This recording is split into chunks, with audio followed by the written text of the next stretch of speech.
두통으로 치료를 받는 환자가 한 해 100만 명을 넘어섰습니다. 보험심사평가원에 따르면 2022년 기준 112만 명이 두통으로 병원을 찾은 건데요. 그런데 문제는 병원을 찾지 않는 숨은 두통 환자가 훨씬 더 많다는 것입니다. 대부분 두통을 쉽게 생각하는 경우가 많습니다. 아무리 머리가 아파도 진통제 한두 알이면 해결된다고 생각합니다. 하지만 두통은 더 큰 병의 신호일 가능성이 항상 있다고 전문가들은 경고합니다. 2024년 1월 30일 화요일 여러분의 건강을 챙겨드리는 시간입니다. 살만한 세상 닥터 어벤져스에서는요. 두통의 모든 것 꼼꼼하게 짚어드리겠습니다.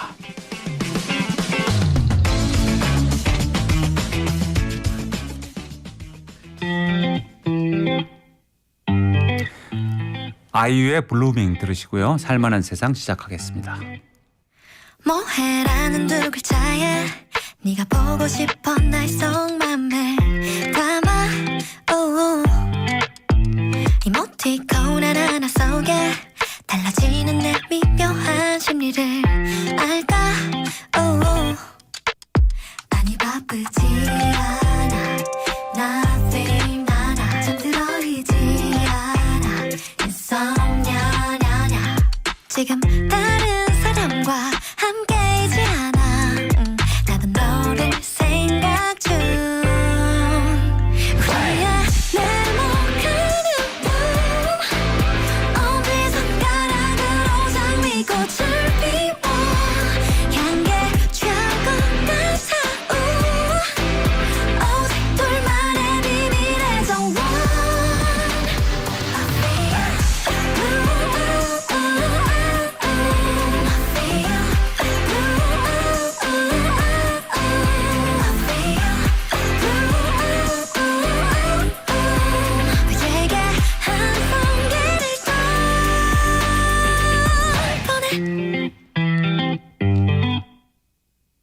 밤샘 작업으로 업데이트 흥미로운 이 작품의 진위 That's me 어쩜 이 관계의 클라이맥스 이 막으로 넘어가게 지금이 그 타이밍 같은 마음인 걸 알아 Real la la la 너를 고르지 마라 Reply la la la 조금 장난스러운 나의 은유에 네 발성이 궁금해 우리의 second green and blue 어디선가락으로 말풍선을 띄워 금세 터질 것 같아 루비가 빠져 어지러워 내게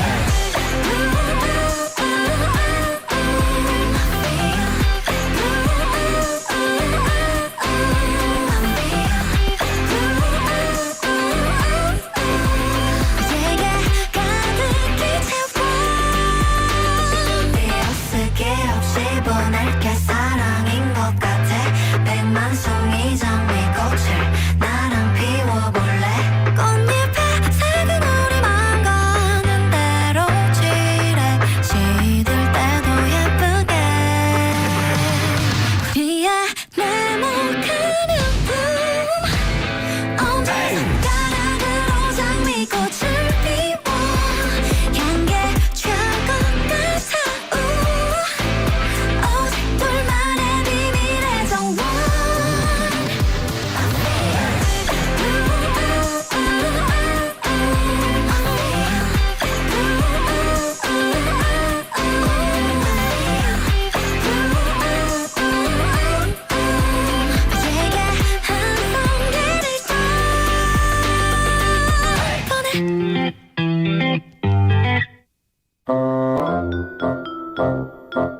더 보내 떴다 뭐가?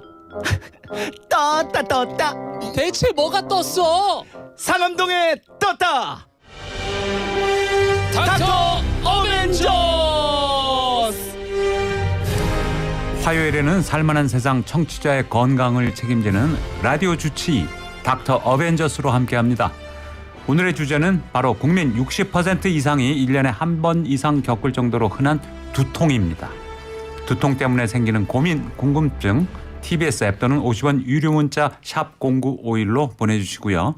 방송 중간에 퀴즈의 정답을 맞춰주시면 추첨을 통해서 스크린 골프의 대중화 정직한 가격 브라보 골프에서 스크린 골프 4인 이용권을 드리겠습니다. 살만세 청취자의 뇌 건강을 책임지는 신경과 전문의 장민욱 선생님 나오셨습니다. 안녕하십니까? 안녕하세요. 네. 지난 시간에 뇌피로 증후군 얘기해 주셨잖아요. 네. 반응이 아주 뜨거웠고요. 네. 오늘의 주제 두통도 관심들이 많으실 것 같아요. 그렇습니다. 두통 누구나 다 겪는 증상이기도 하지만 또 한 통계에 따르면은 한 8% 정도 환자는요 평생 동안 두통을 안 겪기도 합니다. 네. 그런 통계를 보면 좀 신기하기도 했는데 조금 전에 선생님께서 말씀하신 대로 약 60% 정도의 국민이 1년에 한 번 정도 두통을 겪는다고 하셨죠. 이렇게 정말 많은 분들이 두통 때문에 고생을 하는데 그중에 정말 두려운 것이 혹시 뇌에 다른 병이 생긴 것은 아닐까, 어떤 다른 질환의 전조 증상으로 두통이 먼저 나타난 것은 아닐까, 아마 이런 걱정을 많이 하실 겁니다. 바로 그것이 2차성 두통이라고 저희들은 부르는데요. 어떤 숨겨져 있는 큰 원인 뒤에 이제 두통이 슬슬 자라고 있는 거죠. 두통 그 자체만으로 문제가 될 수 있는 1차성 두통도 있지만 정말 중요한 것은 혹시 혈관이 터지거나 막히는 전조 증상은 아닐지, 뇌에서 시작되는 다른 큰 병의 전조 증상은 아닐지 꼭 살펴봐야 된다는 겁니다. 네, 다른 데서 원인이 돼서 두통이 나타난 거면 2차성 두통. 네, 그렇습니다. 네. 근데 두통은 흔하고 가벼운 증상이다. 네. 약 먹으면 낫는 거 아니야? 다들 이렇게 생각하실 것 같은데 두통 때문에 신경과 찾는 환자들 얼마나 됩니까? 아마 신경과 전체를 찾는 환자들 중에 절반이 두통 때문에 찾아오시는 걸로 되어 있고요. 하루에도 일반 대학병원에서는 100명, 150명이 넘는 환자들을 의사 혼자서 보기도 하죠. 그중에 절반 정도는 다 두통 때문에 오시는 분입니다. 일반 내과나 가정의학과 같은 1차 진료 그 기관에서 가까운 감기 몸살이라든지 아니면 장염만 알아도 우리는 두통을 겪게 되는데요. 네. 그래서 처음에는 감기 몸살 치료도 하고 진통제 등의 아주 간단한 치료로 두통을 좀 해결해 보려고 하다가도 이게 쉽게 낫지 않고 일주일, 2주일 지속되면 혹시 뇌에 문제가 있는 것은 아닐지 해서 신경과와 같은 좀 더 전문적인 의료기관을 찾게 되는 거죠. 그런데 그렇게 생각해 보면 신경과에 오는 환자는 여러 경로를 거쳐서 최종 단계로 오는 건데도 신경과 외래 전체의 약 절반 정도가 두통 환자라는 점을 감안하면 정말 많은 숫자의 환자인 겁니다. 네, 신경과에 오지 않는 두통 환자도 더 많다고 보는 많다고 거죠. 봐야죠. 일반적으로 감기 약 또는 두통약, 간단한 약들을 약국에서 사 먹고 네, 그냥 해결을 보시는 분들도 상당히 많거든요. 그렇죠. 네, 또 강도가 낮다면 아마 굳이 병원까지 찾지 않으시는 분들도 많이 있으실 겁니다. 그럼 두통은 왜 생기나요? 근본적으로는 아직 원인을 잘 모르는 경우도 많지만 가장 많은 숫자의 환자들이 겪고 있는 것이 흔히 스트레스성 두통이라고 부르는 긴장형 두통이 있습니다. 긴장. 예, 과거에 긴장성 두통, 근육성 두통 이렇게 부르기도 했는데요. 정식 명칭은 긴장형 두통입니다. 긴장형 두통은 전체 두통 환자의 약 60% 정도를 차지하고요. 네. 대개는 목덜미나 어깨 그리고 양쪽 관자놀이 주변에 이 턱을 움직이게 해주는 저작근 등의 근육이 비정상적으로 수축하는 것과 같이 이제 상관지어서 생기는데요. 이런 것들이 감정적인 동요라든지 또는 심한 스트레스를 받을 때 심지어 입을 벌리고 있어도 양쪽 저작근의 긴장도가 올라가는 것을 근전도 검사를 통해서 확인한 바도 있습니다. 따라서 이렇게 비정상적인 근육 수축에 의해서 뻐근하게 머리가 조여오는 듯한 통증이 이제 긴장형 두통이라고 할 수 있고요. 그 외에 이제 많이들 겪으시고 있는 편두통이라든지 지금과 같은 이제 기온이 굉장히 많이 떨어지는 시기에 이 군발 두통이라고 그래서 일종의 혈관성 두통을 겪는 환자분들도 있습니다. 이렇게 말씀드린 긴장형 두통, 편두통, 군발 두통은 모두 이제 1차 두통으로 분류를 하는데요. 그러니까 사실 이런 1차 두통은 특별한 다른 원인은 없다는 거니까 그나마 좀 안심이 되죠. 네. 두통의 강도가 높더라도 그 자체만 치료하면 되니까요. 하지만 문제는 이제 2차 두통입니다. 예를 들면은 머릿속에 뇌동맥류나 뇌동맥 꽈리가 자라고 있다가 터지기 직전에 전조 증상으로 두통을 겪기도 하거든요. 따라서 어떤 원인, 즉 뇌의 감염성 원인이나 또는 혈관성 원인 이런 문제들 때문에 뇌압이 상승하면 아주 극심한 두통으로 이어질 수 있습니다. 바로 이런 2차성 두통이 가장 심각한 원인이라고 할 수 있죠. 네. 근데 왜 편두통은 따로 이렇게 이름을 지었어요? 두통하고 뭐가 달라서 특별히 다른가요? 이게 편두통, 그러니까 일측으로 국한되는 두통, 편측화된 두통이라고 많이들 생각하시는데요. 사실 전체 편두통 환자 중에 한쪽만 아프신 분은 40%밖에 안 됩니다. 나머지 60%의 환자는 양쪽이 다 아프기도 하시고요. 또 이쪽 저쪽이 번갈아 가면서 아프기도 하거든요. 아주 좁은 국소 두통. 네. 저는 그런 게 가끔 오거든요. 그거는 편두통이 아닐 가능성이 많죠. 그럼 어느 한 부분만 딱 네. 만졌을 때 앞통점이 느껴지는 거잖아요. 예. 이렇게 누르면 딱 아픈 자리가 있는 것.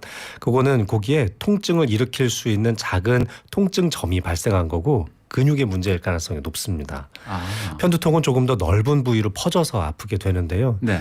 이것이 이제 처음 우리나라에 번역돼서 의학 용어가 들어올 때 편두통의 진단 첫 번째 기준인 일측화된 두통이다라는 내용에서 이제 좀 달리 따올 수 있는 말이 없다 보니까 편두통이라는 용어가 생겼는데 사실은 의학적으로는 이 편두통은 다른 두통과는 완전히 별개의 질환으로 살펴보고 있습니다.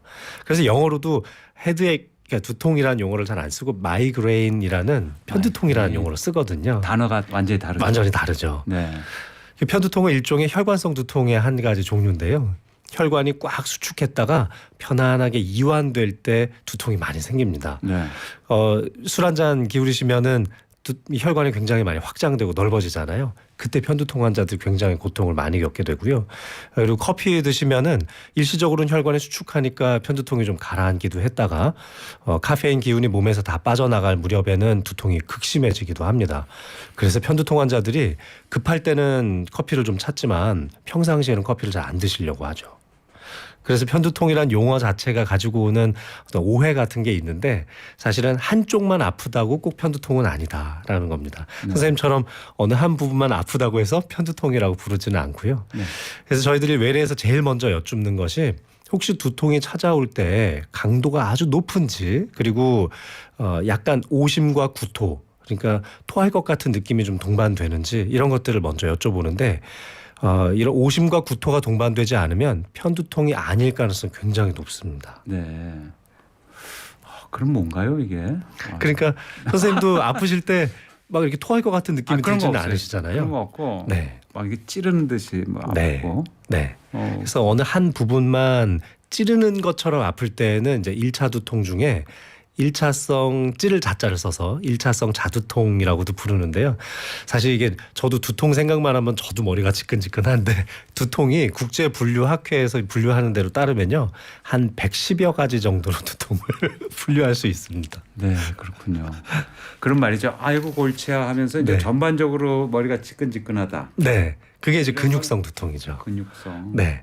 그러니까 목덜미 주변이 많이 좀 뻣뻣해지잖아요. 그러니까 스트레스를 좀 받으면 어깨라든지 목도 좀 뭉치고요. 네. 그리고 양쪽 관자놀이 주변이 지끈지끈하면서 마치 이렇게 긴 끈을 머리에 이렇게 동여매고 꽉 졸르매고 있는 이제 그런 느낌이 들기도 하는데요. 그래서 띠를 두른 듯한 양상의 두통과 뒷머리 쪽으로 해서 목까지 이렇게 뒷목까지 쭉 이어지는 양상의 두통이 찾아오는데 이런 것들을 긴장형 두통이라고 합니다. 근데 이 긴장형 두통에는 또 다른 한 분류로서 경추성 두통도 포함이 되거든요. 경추. 네. 그러니까 목의 자세가 요즘 이제 스마트폰도 많이 보고 또 운전 장시간 하시는 분들도 많으니까 이 목의 자세가 굉장히 삐딱해지고 굉장히 피로감이 가중되면서 어깨나 목에서부터 쭉 뻗쳐 올라가는 듯한 통증을 많이 겪게 되는데요. 잘못된 목의 자세에서부터 비롯된 두통을 경추성 두통이라고 하기도 하고요. 그냥 근육만 좀 뭉쳐서 생기면 그걸 긴장형 두통이라고 부르기도 합니다. 그러니까 긴장형 두통이 오래되면은 경추성 두통도 될 수 있습니다. 네. 그러면 MRI 같은 걸 찍어보면 디스크가 조금씩 튀어나와 있다거나 척추의 모양이 정렬이 좀 틀어져 있다거나 이런 것들도 확인해 볼 수가 있죠. 그런 거는 그냥 혼자서 두통약 먹고 날려고 그러면 안 되겠는데요. 안 되죠. 그거는. 근본적으로 목이 삐딱해져 있고 척추가 비틀려져 있으니까 그걸 교정하는 게 근본적이죠. 팔이 부러져서 엄청나게 아픈데 진통제 먹으면 안 아프긴 할 거 아니에요. 그렇지만 진통제를 먹는다고 뼈가 붙지는 않지 않습니까? 그렇죠. 그러니까 목이 삐딱하고 목의 자세가 안 좋아서 생긴 두통이면 네. 목을 교정해 주는 게 첫 번째 치료 원칙인 거죠. 네. 자, 여기서 넌센스 퀴즈 하나 드리고 가겠습니다. 오늘 퀴즈 두통을 여러분들에게 유발할지 오히려 낫게 해드릴지 잘 모르겠는데 뇌를 깨우는 넌센스 퀴즈입니다. 자가용의 반대말은 무엇일까요? 자가용의 반대말 힌트는 두 글자입니다.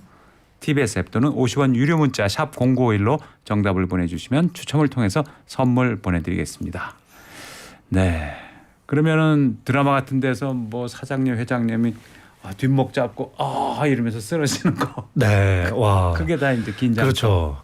이게 대부분은 긴장형 두통 때문에 그런 일들이 발생하는데요. 하지만 이제 드라마에서 연출할 때는 좀 극적인 장면을 연출해야 되니까 되게 의식을 잃고 쓰러지는 장면들이 생기죠. 네. 극도의 스트레스를 받으면 급격하게 부교감신경이 항진되면 혈압이 떨어지고 혈압 떨어지는 것 때문에 잠깐의 실신은 할 수 있습니다. 뇌에 피가 안 가서. 그렇습니다. 네. 그런데 이제 드라마에서 연출되는 장면 그거보다 더 심각한 단계인 거죠. 뇌동맥류가 터지는 겁니다. 지주막하 출혈이라는 말을 들어보셨을 텐데요. 40대와 50대 남성의 돌연사 1위에 해당되는 원인이 바로 지주막하 출혈이거든요. 그러니까 굉장히 급격하게 혈압이 오를 만한 상황, 아주 심각한 스트레스를 받았을 때 혈압이 쫙 치고 올라가게 되는데 이때 원래 내가 가지고 있었던 뇌동맥류가 한 번에 확 터져버린다면 그 틈새로 피가 엄청나게 콸콸 솟아 나오면서 뇌압이 급격하게 상승하게 되고 이것 때문에 뇌혈류가 떨어지게 되는데요. 그러면 한순간에 3초 정도도 되기 전에 바로 의식을 잃게 됩니다. 네. 이 뇌동맥류가 터져서 생기는 지주막하 출혈이라면 3분의 1 정도가 발생하고 나서 수분 이내에 사망하기도 하니까요.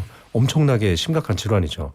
그런데 이런 뇌동맥류가 처음에 자라나는 초반에 조금씩 두통이 생기는 경우가 있습니다. 실제 터지진 않더라도 이제 터질랑 말랑하는 그런 단계에서 심각한 두통을 겪는 분들이 있습니다.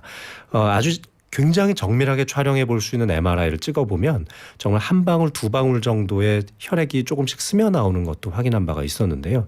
그러니까 지주막하 출혈이 생기기 전에 전조 증상으로 심각한 두통을 몇 주 또는 며칠에 걸쳐서 계속 겪는 분들도 있습니다. 네. 그러면 그 전조 증상을 뇌가 보내줄 때 바로 병원을 가야 된다는 얘기인데요. 그렇죠. 내가 늘 두통을 겪고 있었던 사람이면 그냥 항상 비슷한 양상의 두통인데 오늘따라 조금 더 심하게 나타났다면 크게 걱정하실 필요는 없지만 느닷없이 별로 겪어보지 않았던 새로운 양상의 두통을 지금 겪고 있다면은 빨리 병원을 찾으셔야죠. 네. 여러 가지 질문들 들어오고 있습니다. 7665님, 제 남편이 선천성 뇌동정맥 기형으로 인한 뇌출혈로 2년 전 제 곁을 먼저 떠났습니다. 그래서 저도 민감한데요. 다행히 저는 큰 이상이 없지만 한 번씩 체하거나 숙면하지 못해도 두통이 생기기는 하네요. 체하면 왜 머리가 아픈지 궁금합니다. 일단 위장에 장애가 생기면 대부분의 혈액이 위장 쪽으로 쏠리게 됩니다. 이러면 당연히 이제 뇌로 가는 혈류도 부족해지게 되죠. 혈관성 두통에 대한 소인을 갖고 있는 분들 또는 이제 편두통의 소인을 갖고 계시는 분들 일종의 혈관성 두통 중에 하나니까요. 이런 분들은 뇌혈류가 저하되는 순간에 예민한 뇌혈관이 그걸 감지하고 혈관의 수축이나 이완과 같은 이 비정상적인 활동이 나타납니다. 이런 활동 뒤에 반드시 이제 편두통성 통증이 나타나는 거죠. 뿐만 아니라 소화기관에 문제가 생긴다는 것은 결국 자율신경계 교란이 일어나는 것과 마찬가지인데요. 이럴 때에도 역시 두통이 일어날 수 있습니다. 결국 뇌혈관의 변화가 일어나는지를 이 뇌혈류 초음파 검사를 통해서 감지해 보면은 왜 이분께 두통이 생겼는지 알아낼 수도 있습니다. 우리는 이제 심한 감기 몸살을 알아도 좀 두통이 생길 수도 있고 또 참얼미를 해도 두통을 하시는 분들이 있죠. 전신적인 컨디션의 저하에 따라서 생기는 2차성 두통도 있을 수 있기 때문에 혹시 다른 전신적 컨디션 문제는 아닌지 또 그것 때문에 자율신경계에 문제가 생기고 이것이 두통으로 유발된 건 아닌지도 검사를 통해서 알아볼 수 있습니다. 그럼 체에서 두통이 났으면 신경과까지 갈 필요는 일단은 내과나 가정의학과를 방문하셔서 체한 기운을 좀 가라앉을 수 있는 약을 좀 드시면은 2차성 두통으로 발생할 수 있는 두통이 많이 가라앉게 되겠죠. 네. 알겠습니다. 산님 이렇게 질문 주셨어요. 박사님 전 가끔 머리에서 쿵 하는 소리가 나서 걱정입니다. 왜일까요? 이 머리에서 쿵 하는 소리 나는 것은 일종의 이제 이명이기도 한데요. 네. 근데 그게 실제 소리로 들리시는 분들도 있고 그 느낌이 전해지시는 분들도 있거든요.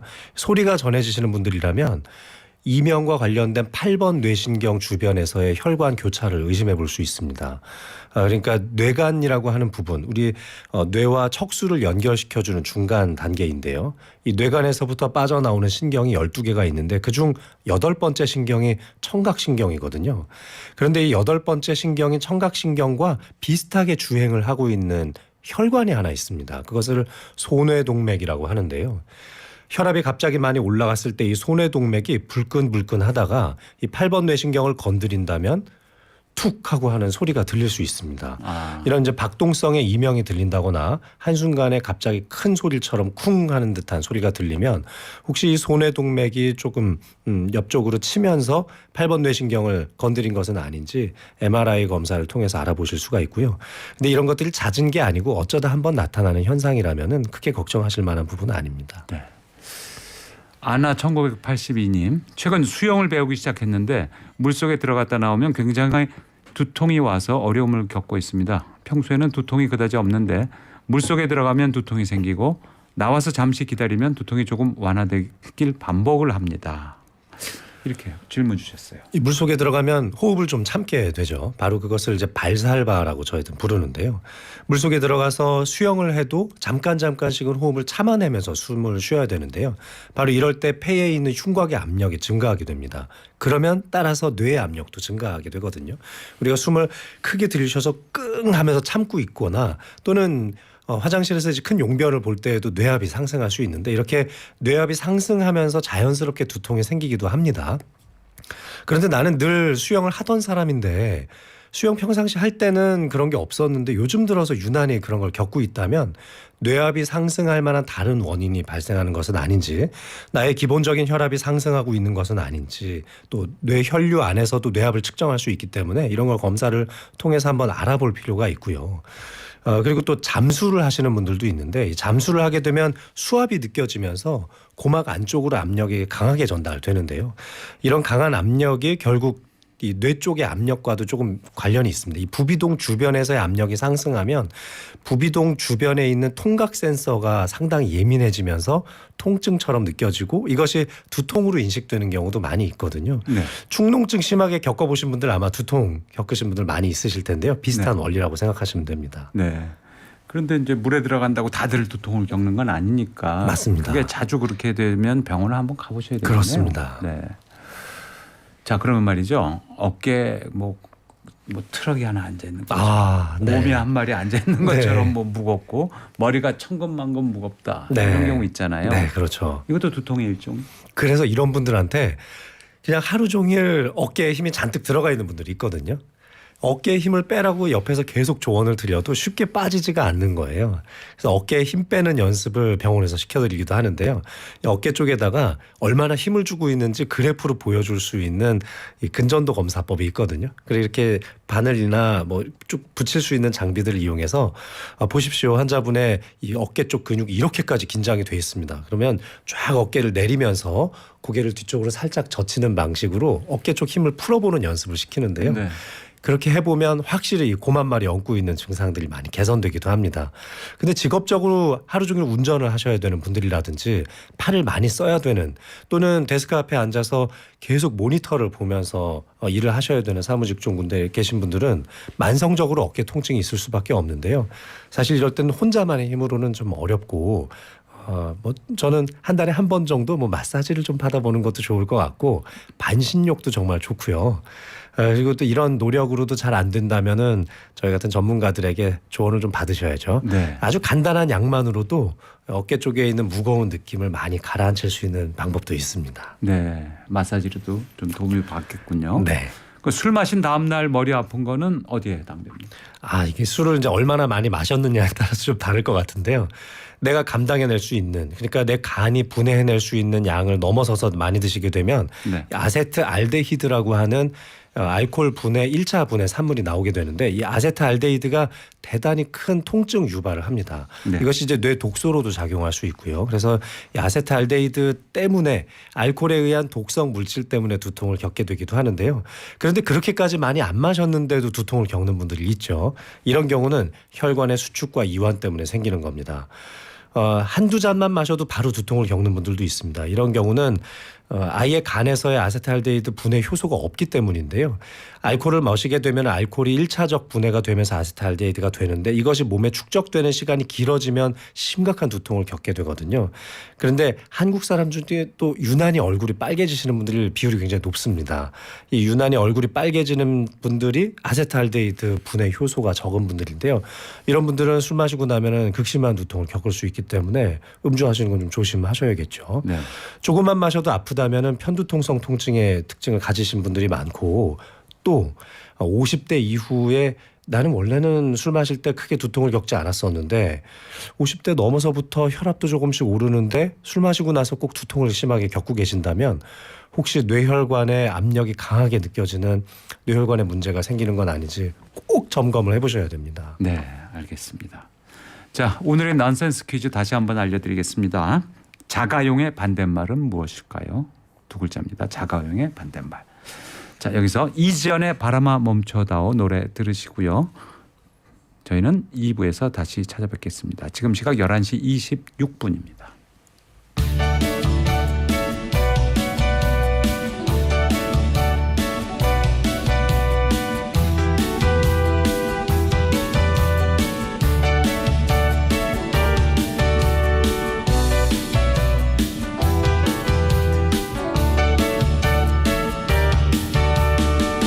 해가 뜨면 찾아올까 바람 불면 떠날 사람인데 행여한 맘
11시 29분 정보센터입니다.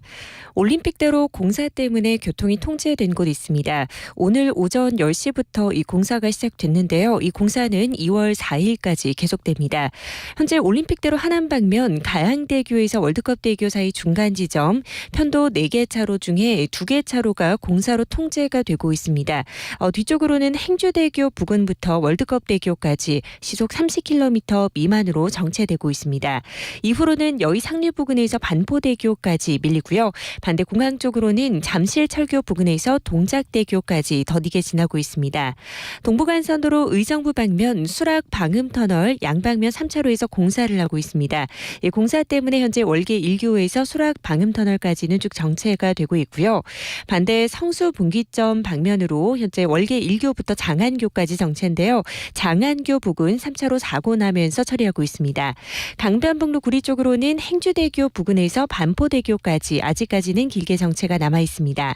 고속도로 중에 경부고속도로 부산 방면 시구간 한남에서 서초까지 정체고요. 신갈 분기점 부근 그리고 남사 부근에서 각각 3km가량 정체입니다. TBS 정보센터였습니다.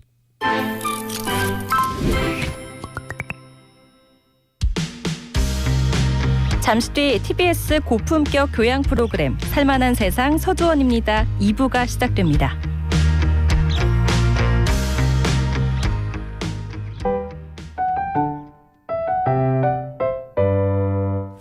네, 오늘의 주치의는 장민욱 신경과 전문의 선생님입니다. 가볍게 넘어가서는 안 되는 두통 알아보고 있는데요. 질문이 많이 들어와 있습니다. 7927님. 저는 음주도 흡연도 하지 않는데 오른쪽 머리랑 눈 쪽에 통증이 일어납니다. 일주일에 거의 3번 정도 통증이 찾아오는데요. 많으면 일주일 내내도 그런 경우가 있습니다. 눈 옆쪽 혈관이 육안으로 보이게 올라오는데요. 이것도 목 자세 때문일까요? 이렇게 물어보셨어요. 눈 주변의 통증이 양쪽에서 비슷하게 나타난다면은 목 통증 때문일 수도 있습니다. 귀 뒷부분에 움푹 들어간 부분이 있는데요. 이 움푹 들어간 자리에 머리 널판근이라는 근육이 있는데 이 근육의 긴장도가 올라가면 정수리와 눈 주변에 있는 근육들의 피로감이 쌓이면서 연관통성 통증으로 두통을 겪을 수 있거든요. 그런데 이분 같은 경우는 이제 한쪽 눈에만 통증이 생기고 일측성으로 국한되는 양상이 있다고 하셨죠. 그리고 눈 옆에 있는 그 혈관도 조금 불끈 솟아오른 것처럼 보인다고 하셨는데 이건 이제 정맥이 좀 불끈 솟아오른 거기 때문에 동맥과는 좀 관련은 없지만 혈관성 두통의 일종을 겪는 거라고 볼 수 있고요. 저는 편두통이나 군발성 두통에 의심이 됩니다. 네. 계절적 영향을 받는지 그리고 또 두통이 찾아왔을 때 오심구토와 같은 동반되는 증상이 있는지 아주 밝은 빛이나 너무 시끄러운 소리에 예민한 반응을 보일 수 있는 빛과 소리에 대한 공포증이 있는지 등을 살펴봐야겠지만 제 생각에는 편두통성 통증의 소인을 좀 가지고 계신 분일 가능성이 높다고 봅니다. 이런 경우는 이제 단순한 진통제로는 이제 해결이 잘 안 되고요. 혈관을 좀 안정화시켜 줄 수 있는 약이라든지 신경통을 억제해 줄 수 있는 신경통약을 같이 복용하시면 아주 드라마틱하게 효과를 보실 수도 있습니다. 그럼 병원 처방을 받아야 되는 거예요? 그렇습니다. 이 약국에서 혼자 가서 뭐 두통약 주사에 가르치고 그래서는 안 아니네요. 되죠. 맞습니다. 네. 자, 6155님과 6603님은 두통으로 병원을 찾았대요. 근데 MRI 찍어봤다고 합니다. 네. 큰 문제는 없다. 이게 병원의 설명이고요. 일반적인 근육성 두통이라고 하는데 괜찮다고 봐야 합니까? 앞으로 어떻게 관리하면 될까요? MRI나 MRA까지 찍어보셨다면 상당히 두통이 심하셨을 거라고 생각이 되는데요. 의사들도 함부로 MRI 촬영을 권하지는 않습니다. 워낙 고가의 검사이기 때문인데요. 이런 검사까지 하셨다는 걸 보면은 굉장히 심하셨을 텐데 근데 MRI를 찍었는데 정상으로 나왔다는 거잖아요. 심각한 질환이 의심돼서 찍기는 하지만 90% 이상의 환자가 결국은 정상으로 나오기도 합니다. 그리고 또 이상이 있다고 나오는 그 한 10여 % 정도 되는 환자들은 굉장히 심각한 질환이 발견되는 거거든요. 그래서 이렇게 특별한 문제가 발견되지 않았다는 건 정말 축하드릴 만한 일인데요. 그럼에도 불구하고 꽤 오랜 세월 동안 계속 두통을 겪어오셨잖아요. 의사들이 근육성 두통이라고 설명을 했다면 1차 두통, 그중에서도 긴장형 두통일 가능성이 높습니다. 이 긴장형 두통은 나도 모르는 사이에 뇌 쪽에 머리 쪽 주변에 붙어있는 근육의 비정상적인 긴장도 때문인데요. 이 긴장도를 좀 풀어줄 수 있는 약을 한 2, 3주 정도 복용하시면 많이 도움을 받으실 수가 있습니다. 그러니까 그거에 해당되는 좀 전문적인 약을 받으셔서 한 2, 3주 정도 꾸준히 복용해 보시는 게 좋겠고요. 그리고 또 지금 그 두통이 좀 사라졌다고 해서 한 6개월쯤 뒤에 또 안 생기라는 법은 없거든요. 우리가 지난 계절에 감기 앓았다고 해서 이번에 또 안 앓는다는 보장은 없잖아요. 네. 그런 것처럼 언제든 나의 일상적 생활 속에서 다시 근육은 긴장될 수 있고 그런 것 때문에 또 다시 두통이 생길 수는 있습니다. 네. 그럴 때마다 응급적인 조치로 약을 좀씩 복용하시면 되겠습니다. 네. 자, 저도 두통이 심한 편이라 약을 달고 사는데 아직 병원은 못 갔어요. 약에 내성이 생겨서 약을 바꿔가면서 먹는데 병원에 가봐야 될까요? 1669님 질문입니다. 와, 이게 이제 저희 신경과 의사들이 가장 두려워하는 환자들입니다. 약물 내성 두통 또는 약물 과용 두통이라고 부르는데요. 일반적으로 약국에서 쉽게 사 먹을 수 있는 일반적 진통제를 통해서 한 달에 보름 이상을 먹게 되면, 그러니까 약을 안 먹는 날보다 먹는 날이 더 많은 거죠. 이렇게 되면은 약물에 대한 내성이 생깁니다. 두통의 역치라고 하는데요. 두통을 저희가 파도에 비교를 많이 하거든요. 파도가 계속 쳐올 때 방파제가 그것을 막아줄 수만 있다면 별다른 문제가 없죠. 항상 파도는 치고 있는데 계속 진통제를 먹음으로써 이 방파제의 높이가 낮아질 수 있거든요. 그러면 같은 높이의 파도가 찾아와도 견딜 수 없게 이 파도가 방파제를 넘는 순간이 생길 수 있습니다. 진통제를 계속 드시는 그런 행동은 방파제의 높이를 스스로 계속 낮추고 있는 거기 때문에 이런 분들은 나중에 조금만 어디가 삐끗해서 다치거나 다른 통증이 생겨도 굉장히 예민하게 통증을 느끼시거든요. 이런 분들이 이제 병원에 찾아왔을 때 저희들이 쓸 수 있는 약이 많지가 않습니다. 진통제를 더해서 쓸 수는 없으니까요. 네. 그래서 신경통을 좀 많이 완화해 줄 수 있는 일종의 신경통 약이라든지 또는 정신 계열을 조금 완화시켜 줄 수 있는 항불안제 계열의 약들을 이용하거나 일시적으로 이 통증을 일으킬 수 있는 염증성 반응을 줄일 수 있는 아주 소량의 스테로이드제들을 같이 섞어서 단기간에 걸쳐서 굉장히 집중적으로 치료를 해드리는데요. 이 시기 동안에 환자들이 진통제를 끊게 되니까 심지어 이제 저희들끼리는 우스갯소리 의사 멱살을 잡는다라고 얘기할 정도로 본인은 너무너무 고통스러운 치료 과정을 겪으셔야 될 수도 있습니다. 지금과 같은 상황이라면 서둘러서 두통을 전문으로 보는 신경과 의원을 찾으셔서 좀 더 장기적인 치료 계획을 잡으셔야 될 것 같습니다. 약을 달고 산다. 이거 진짜 위험한 거네요. 진짜 위험하죠. 네. 네.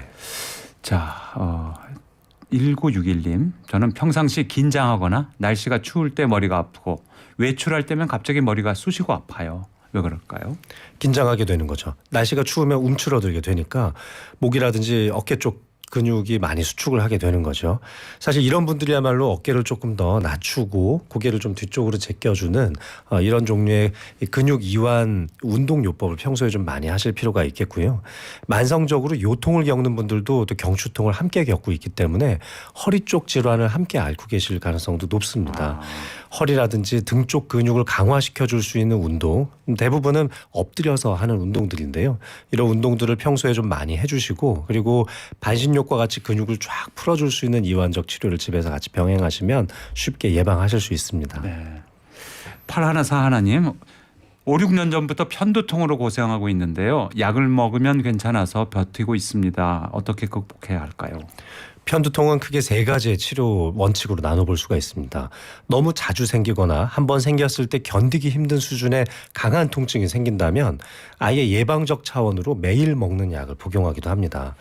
매일 먹는 약으로 혈관을 안정화시켜주면 혈관의 변화 때문에 생기는 편두통을 아예 씨앗부터 차단해버릴 수가 있거든요. 네. 그러니까 편두통을 기본적으로 계속 억제하기 위한 예방적 치료를 매일 실시하시는 것도 중요할 수 있고요. 그 정도까지는 아니다라고 생각이 든다면 혈관의 수축과 이완에만 작용하는 이제 일종의 트립탄이라고 부르는 계열의 약을 소량 섭취해 보는 게 좋죠. 네. 아마 편두통 앓으시는 분들은 이 말에 공감하실 텐데 온다 하는 그 느낌을 아시거든요. 네. 좀 이따 아프겠네. 한 30분 있다가 두통 어마어마하게 큰 것이 찾아오겠다라는 느낌이 드십니다. 이런 것들을 이제 조짐 현상이나 전조 증상이라고 부르는데요. 편두통의 조짐이나 전조 증상이 느낄 때 바로 이 약을 먹어주면 아예 씨앗부터 딱 자르면서 편두통 유발되지 않을 수도 있습니다. 그렇게 심하게 자주 오는 게 아닌 경우에는 그렇게 예방 차원에서 많이 그렇죠. 먹을 필요는 없을 거 아니겠어요? 맞습니다. 하지만 편두통을 오랫동안 알아오셨던 분들은 이거 다이너마이트가 곧 터지겠다. 다이너마이트의 도화선에 불이 붙었구나라는 걸 이미 아시거든요. 그럴 때 그 도화선을 딱 끊어낼 수 있는 약으로 이제 트립탄 계열의 약을 선택하시는데 이것도 역시 한 달에 열흘 이상 복용을 하는 횟수가 너무 많아지게 되면 약물 내성 두통이 생길 수 있습니다. 따라서 이런 경우는 이제 예방적 차원의 매일 먹는 약으로 넘어가야 하고요. 도화선을 끊으려고 노력을 했는데도 끊어지지 않고 결국 다이너마이트가 터져버리면 그때는 어쩔 수 없이 강력한 진통제 계열의 약을 복용하셔야 됩니다. 그래서 예방치료 그리고 도화선을 끊어주는 1차 두통치료제 그리고 다이너마이트가 터졌을 때 먹는 2차 두통치료제 이렇게 나눠볼 수가 있습니다. 흥남봉봉님 질문입니다. 박사님, 저와 제 딸은 월경 때만 되면 머리가 아픕니다. 어쩔 수 없이 감내해야만 하는 고통인가요? 네. 정말 안타깝습니다. 이게 여성분들이 생리를 할 때에는 호르몬의 변화가 상당히 심하죠. 에스트로겐 호르몬이 쫙 치고 올라갔다가 감소할 때 이제 생리를 하게 되는데요. 이럴 때 혈관의 변화가 극도로 심해집니다. 혈관이 수축했다가 이완할 때 결국 두통이 생긴다고 보고 있는데요. 네. 이런 시기에 이제 혈관의 변화가 하루 중에도 굉장히 요동을 많이 치거든요. 편두통성 통증의 유전 그리고 이런 소인을 가족 내력으로 갖고 계신 겁니다. 네. 특히 이렇게 목의 유전이 조금 더 심하다고 알려져 있는데 이제 여성인 경우가 호르몬의 영향을 더 많이 받기 때문에 더욱더 그런 것 같습니다. 한 가지 이제 조금 죄송스러운 말씀이지만 나이가 들어가면 네. 편두통이 좋아지기도 합니다. 즉 노화를 겪게 되면 혈관이 노화가 되고 조금씩 딱딱해지죠. 굉장히 슬픈 이야기지만 혈관의 변화가 미미해지기 때문에 편두통은 오히려 좋아지는 경험을 하기도 합니다. 그래서 폐경 이후까지도 편두통을 지속적으로 앓으시는 분들은 편두통 전체 환자의 10% 정도밖에 되지 않습니다. 편두통 때문에 고생을 하고 계시더라도 약 90% 정도의 환자가 폐경한 이후에는 편두통이 자연스럽게 없어지기도 하니까요. 특히 따님 때문에 아마 이분께서 걱정을 많이 하실 텐데 한참 이제 생식 능력이 왕성한 여성으로서의 호르몬 능력이 왕성한 이 시기에는 적절하게 신경과 전문의를 통해서 치료를 좀 하시고 나중에 나이 들어서는 또 괜찮아진다는 데 희망을 가지시면 좋겠습니다. 네, 그렇군요. 저희가 넌센스 퀴즈 드렸는데요. 질문은 이런 내용이었습니다. 자가용의 반대말은 무엇일까요? 자가용의 반대말 두 글자입니다. 다시 한번 알려드렸습니다. 이제 더 이상 알려드리지 않습니다. 저 두통 생길 것 같은데 자가용이라. 지금 나이 말씀해 주는데 나이가 많아지면 혈관이 이제 딱딱해져서 네. 오히려 편두통 같은 거는 증상이 줄어든다 말씀해 주셨는데 그럼 나이가 들수록 두통은 편두통이라면 좋아져야죠. 하지만 다른 두통이나 전반적으로 네. 두통이 적어지나요? 아닙니다. 나이가 들수록 사실은 두통은 더 많아집니다. 그러니까 편두통 하나만 제외하고 나머지 두통은 좀 더 심해진다고 볼 수 있죠. 나이가 들어갈수록 사회적으로 또 경제적으로나 가정적으로나 많은 책임을 지게 되니까 여러 가지 업무들이나 일들에 대한 스트레스도 많아지고요. 또 근육도 젊을 때에 비해서 건강함을 잃게 되니까 또 근골격계 계통의 변형도 심해지죠. 이런 것 때문에 근육성 두통, 긴장형 두통도 상대적으로 많이 생깁니다. 뿐만 아니라 사실 더 중요한 것은 50대 이후에 남성 같은 경우에는 이제 대사성 질환이 굉장히 흔해지는데요. 고혈압, 당뇨, 고지혈증에 흡연까지 하고 계신다면은 동맥경화가 유발될 가능성이 높죠. 이 동맥경화라고 하는 것은 혈관이 점점 좁아지면서 막히는 현상인데 이 막힐 때 압력이 증가하게 됩니다. 이 증가되는 압력 때문에 혈관벽 일부가 찢어지거나 혈관벽 일부가 부풀어 오르면서 뇌동맥류나 뇌동맥과리가 생길 수 있습니다. 뿐만 아니라 아주 심각하게는 동맥 박리도 일어날 수 있거든요. 이런 하나의 현상으로 두통이 생기기도 합니다. 결국 이제 신경과 병원이라든지 큰 대학병원을 찾았을 때 의사들이 MRI나 MRA를 권하는 이유는 바로 이렇게 그런 거 나이가 찾아보기 위해서. 네, 맞습니다. 이런 혈관의 변화가 혹시 있지는 않을까 하는 우려 때문입니다. 네. 그러니까 나이가 들어서 점점 강도가 심해지고 있다거나 젊을 때는 잘 느끼지 않았던 종류의 새로운 양상의 두통을 50대 이후에 겪는다면 반드시 뇌혈관 촬영을 해보셔야죠. 그러네요. 그러면은 일반적인 편두통, 네. 긴장성 두통과 이제 다른 질병에 의한 두통, 아까 2차성 얘기했잖아요. 그렇습니다. 2차성 그 구별하는 방법이 있을까요? 일단 두통의 강도가 가장 중요한데요. 100점 만점으로 본다 하면은 70점이 넘어가는 수준의 아주 강도 높은 두통은 이건 좀 심각한 두통이라고 분류를 하는데요. 네. 일반적인 긴장형 두통에서는 이 정도 강도의 두통은 잘 나타나지 않습니다. 그리고 편두통을 겪으셨던 분들이라면 20대나 30대부터 편두통을 줄곧 알아왔기 때문에 이 정도의 강도의 두통이 생겨도 크게 걱정은 안 하시거든요. 네. 그런데 50대 이후에 100점 만점에 70점 이상의 강도 높은 두통. 그러니까 100점을 이제 인간이 겪을 수 있는 가장 큰 고통의 수치라고 봤을 때입니다. 그런 정도의 고통을 느끼고 있다면은 이건 2차성 두통일 가능성이 굉장히 높은 거죠. 전체 두통 환자를 데려다가 MRI 촬영을 해보면 이상이 있다고 나올 가능성은 사실 2, 3%도 되지가 않습니다. 그런데 50대 이후에 70점 이상의 강도 높은 두통을 겪고 있는 분들을 데려다가 검사를 해보면 한 15% 정도는 이상이 있다고 나오거든요. 그러니까 일반 국민들보다 그 위험성이 나올 수 있는 가능성이 거의 10배 가까이 늘어난다는 겁니다. 따라서 이런 분류에 해당되시는 분들 70점 이상의 강도 높은 두통이 50대 이후에 찾아왔다면 네. CTA라고 부르는 혈관을 볼 수 있는 CT 검사라든지 또는 MRA라고 부르는 검사를 해보시는 게 중요하죠. 네. 그러면 말이죠. 50대 이후의 두통, 모든 두통이 그렇게 아주 강도 높은 두통은 아닐 테니까 말이죠. 그렇습니다. 전반적으로 어떻게 대처 관리를 해야 될지, 뭐 약물 치료만으로 될지. 네, 일단은 두통에 동반되는 증상이 있는지 봐야 되는데요. 심한 오심과 구토 같이 위장 장애를 함께 겪고 있다면은 전문가의 도움을 받으시는 것이 좋습니다. 이것이 뇌압 상승 징후일 수도 있기 때문에 반드시 감별을 좀 해볼 필요가 있겠고요. 그런 증상 없이, 그러니까 다른 느낌 없이 그냥 단순히 머리만 아프다고 한다면 1차선 두통일 가능성이 높죠. 그러면 절반 이상은 긴장형 두통일 것이고요. 절반 가까운 환자들은 편두통을 앓기도 합니다. 이런 경우에는 일단은 1차적으로는 약국에서 약을 사서 드셔보시는 것도 좋고요. 두통을 키울 수 있기 때문에 100점 만점에 한 2, 30점 정도를 넘어서는 두통의 강도가 느껴진다면은 조금 네. 더 빠른 속도로 조기에 이 불을 끄는 게 좋습니다. 네. 그래서 약국에 손쉽게 구할 수 있는 1차 진통제를 이용해서 두통의 불을 빨리 끄시고 이것이 한 달에도 한 7, 8회 이상 반복적으로 나타난다면, 그러니까 일주일에 이틀 이상 두통을 겪게 된다면은 저희 같은 전문가를 찾아주시는 게 좋습니다. 죄송합니다. 그렇겠네요. 이런 질문도 있습니다.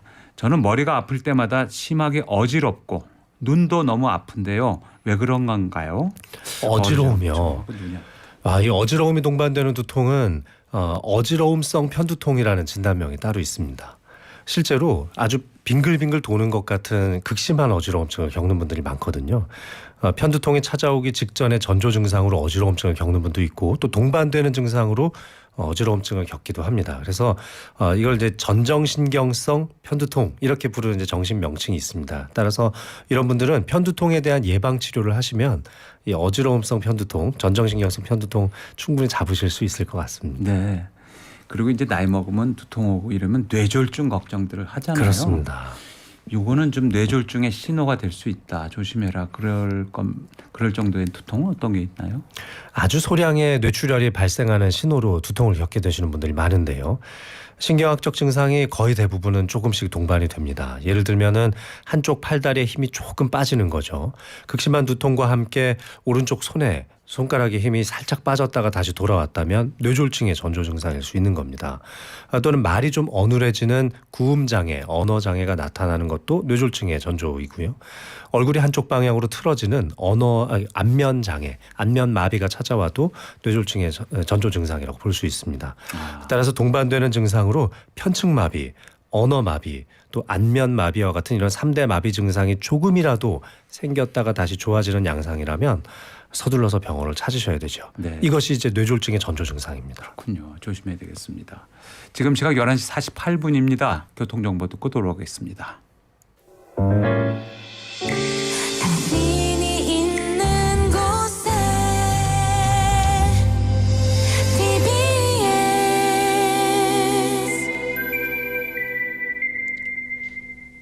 교통정보입니다. 서울 시내 올림픽대로 하남 쪽 작업 여파로 인한 정체가 계속되고 있습니다. 작업은 가양대교 조금 지난 지점 3, 4차로에서 진행되고 있고요. 이렇게 두 개 차로가 막혀 있다 보니까 현재 행주대교부터 작업하고 있는 가양대교까지 이 짧은 구간 가는 데만 30분이 넘게 걸리고 있습니다. 이후로 하남 쪽으로는 또 여의도에서 동작대교 지나서 동호대교까지 아직은 속도 회복이 안 됐고요. 반대쪽 공항 쪽으로는 잠실대교에서 한남대교까지 밀리고 있습니다. 고속도로 중에서는 수도권 제일순환고속도로 일산에서 판교 쪽 계양 부근 2차로에 화물차 한 대 고정으로 멈춰서 있고요. 이 여파로 노지 분기점부터 정체입니다. 노지 분기점부터 고장차 서 있는 계양을 지나 송내까지 계속 밀리고 있습니다. 교통정보였습니다. 사실 이제 두통이 자꾸 오면 치매 걱정하는 분들도 계세요. 네, 그렇습니다. 관계가 있을까요? 두통이 하나의 큰 스트레스 요인이기 때문에 우울증도 유발할 수 있고요. 또 연세가 드신 분들 중에서는 여기저기 몸이 아파서 우울증을 겪고 그것 때문에 가성치매를 통해서 치매로 발전되시는 분들이 있거든요. 그런데 이렇게 이제 그냥 간접적으로 전파되는 치매도 있지만 사실 혈관성 두통에 의한 치매를 겪는 분들이 더 많습니다. 네. 예를 들면은 편두통을 오랫동안 앓으셨던 분들은 후두엽, 뒤통수 부분으로 가는 후대뇌 동맥 쪽의 후부 순환계의 혈액 순환 장애를 겪는 분들이 많습니다. 이런 경우에는 나이가 들어갈수록 뒤통수 쪽 소혈관 질환이 발달한다는 결과도 있거든요. 뇌 전반적인 소혈관 질환이 많아지면 이것이 곧 치매로 이어질 수 있다는 결과도 있기 때문에 편두통 중에 아주 심각한 수준의 편두통을 오랫동안 겪으시는 분들이라면 네. 또 한번 검사를 해보실 필요가 있습니다. 네, 그렇군요. 또 판피린 먹으면 뇌가 맑아진다고 해서 자주 마시는 분들. 네. 너무너무 좋은 약인데 이게 너무 효과가 좋다 보니까 매일같이 드시는 분들이 있어요. 네. 이런 액상 형태의 진통제에는 여러 가지 성분이 같이 들어있는데요. 뭐 카페인이라든지 또는 혈관 계통에 작용할 수 있는 항히스타민 계열의 약이나 다른 종류의 에페드린 같은 약들도 많이 들어있는데 네.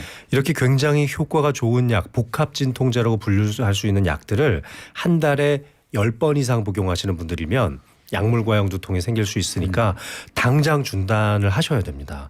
안 그랬다가는 나중에는 아주 작은 통증에도 예민하게 느껴질 수 있는 약물 내성 두통이 생길 수 있기 때문에 꼭 지금 당장 병원을 찾으셔서 판피린 끊으실 수 있는 방법을 들으셨으면 좋겠습니다. 그렇군요.